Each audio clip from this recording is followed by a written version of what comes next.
Welcome, dear listeners, to History with Herodotus, where the tapestry of time unfolds before our very ears. Today, we embark on a poignant journey to the banks of the Neva River, to the city that once bore the name of Petrograd, and later, Leningrad, a metropolis whose resilience in the face of unimaginable hardship has etched its name into the annals of history. Our tale is one of siege, of survival, and of the unyielding spirit of humanity. It is the story of the siege of Leningrad, a period that would test the very fabric of civilization. As we delve into this pivotal moment in modern history, let us first set our gaze upon the horizon of time, to the early 20th century, when the seeds of conflict were sown. In the aftermath of World War I, Russia was plunged into a maelstrom of revolution and civil war. The Bolsheviks, led by Vladimir Lenin, had seized power in 1917, promising a new era of socialism and equality.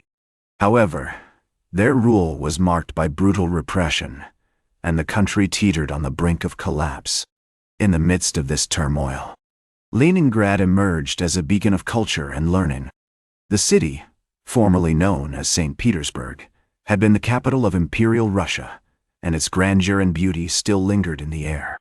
The Soviet government, seeking to revitalize the city's economy and industry, invested heavily in its infrastructure, transforming Leningrad into a thriving hub of manufacturing and trade. As the 1930s dawned, however, the clouds of war began to gather on the horizon. Adolf Hitler's Nazi regime had risen to power in Germany, and their aggressive expansionism threatened to engulf all of Europe. In 1939, Germany and the Soviet Union signed the Molotov-Ribbentrop Pact, a non-aggression treaty that seemed to ensure peace between the two nations. But this fragile peace was short-lived, for on June 22, 1941, Nazi Germany launched Operation Barbarossa, a massive invasion of the Soviet Union that would change the course of history.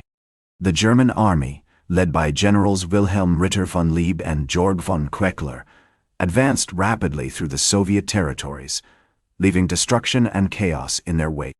Leningrad, with its rich cultural heritage and strategic importance, became a prime target for the German forces. By September 1941, German troops had encircled the city, initiating a siege that would last for 872 days, one of the longest and most brutal in modern history. As we stand at the threshold of this epic tale, we are poised to explore the depths of human endurance during the siege of Leningrad. But first, let us take a moment to appreciate the complexities of the historical context that led to this pivotal moment. The intricate web of alliances and rivalries between nations, the ideological struggles between communism and fascism, and the catastrophic consequences of war all contributed to the emergence of this tragic yet inspiring chapter in history. We have glimpsed the origins of this tale, a prelude to the trials and triumphs that would soon unfold. The stage is now set for one of the most pivotal moments in modern history. Let us proceed with reverence for the past and awe at the capacity of humanity to persevere in the face of overwhelming adversity.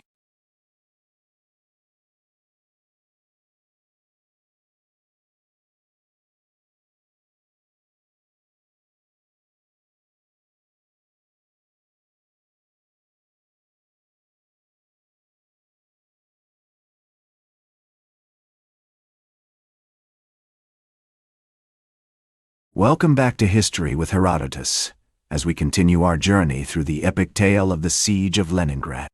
As the German army encircled the city in September 1941, the inhabitants of Leningrad found themselves trapped with no escape from the impending doom. The city's defenses were breached, and the enemy was at the gates.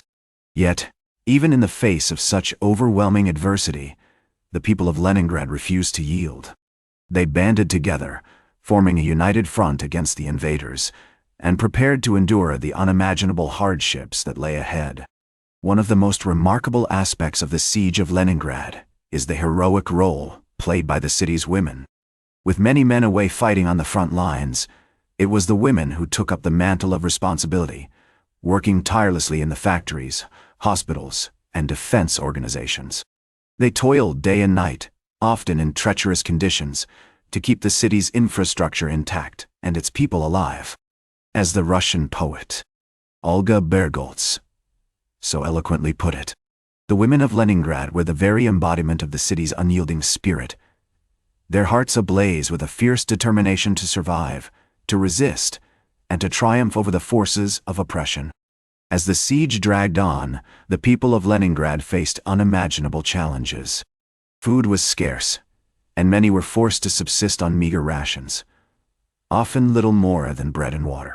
The winters were brutal, with temperatures plummeting to 30 degrees Celsius, and the lack of heating and electricity made life a constant struggle. Yet, even in the face of such adversity, the inhabitants of Leningrad found ways to adapt, to innovate, and to persevere. The city's cultural institutions continued to function, albeit in a limited capacity, with many museums, theaters, and concert halls remaining open throughout the siege.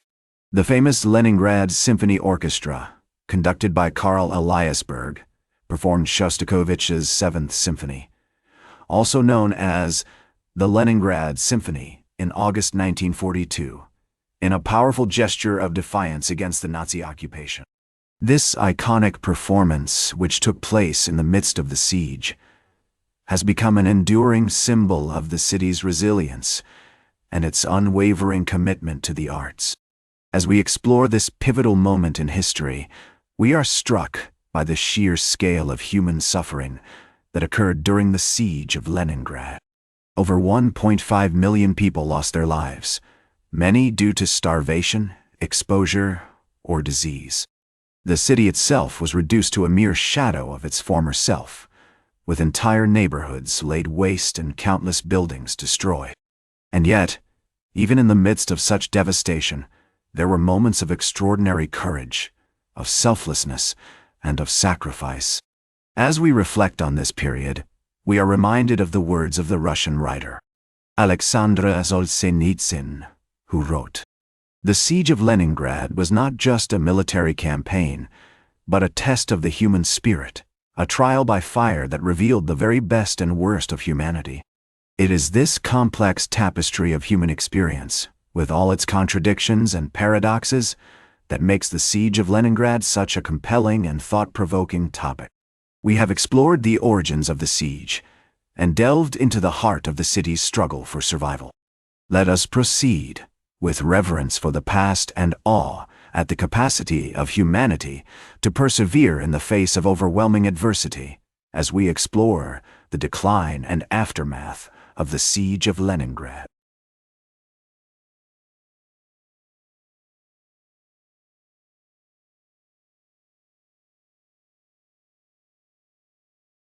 Welcome back to History with Herodotus, as we conclude our journey through the epic tale of the Siege of Leningrad.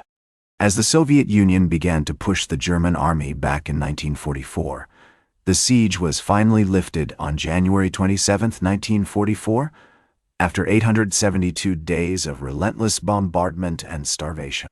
The city lay in ruins, with over 80% of its buildings destroyed or damaged. The human cost was staggering, with estimates suggesting that over 1.5 million people lost their lives during the siege. In the aftermath of the siege, the city began a long and arduous process of reconstruction. The Soviet government invested heavily in rebuilding Leningrad, and the city slowly began to regain its former glory. The famous Leningrad Symphony Orchestra, which had performed so bravely during the siege, continued to thrive, becoming a symbol of the city's resilience and cultural heritage. The siege of Leningrad also had a profound impact on the Soviet Union as a whole. It galvanized the nation, fostering a sense of unity and determination that would propel the country forward in the years to come. The siege became a powerful symbol of Soviet resistance against Nazi aggression, and it played a significant role in shaping the country's identity and national narrative. In the decades following the siege, Leningrad became a city of remembrance, with numerous monuments and memorials dedicated to the victims of the siege. The Piskarevskoye Memorial Cemetery, where over 500,000 victims of the siege are buried, is a poignant reminder of the human cost of the conflict. The Siege of Leningrad Museum, which was established in 1946, provides a comprehensive and moving account of the city's ordeal during World War II. Today, St. Petersburg, as Leningrad is now known, is a thriving city that continues to honor the memory of those who suffered during the siege.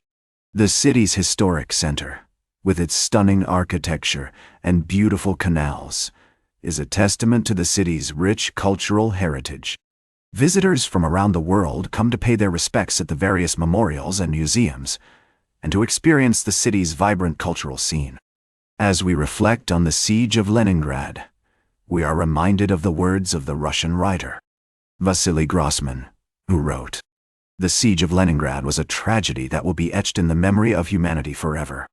It is a powerful reminder of the devastating consequences of war and the importance of promoting peace, understanding, and cooperation among nations."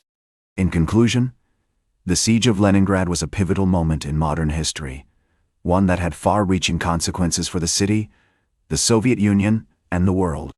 As we remember the bravery and resilience of the people who endured this ordeal, we are inspired by their example and reminded of the importance of promoting peace, tolerance, and understanding in our own time. Join us next time on History with Herodotus as we explore another fascinating chapter in the story of human history. That's all for today's History with Herodotus. Remember to like, share, and subscribe. And until next time, remember that to understand the present, we must first understand the past.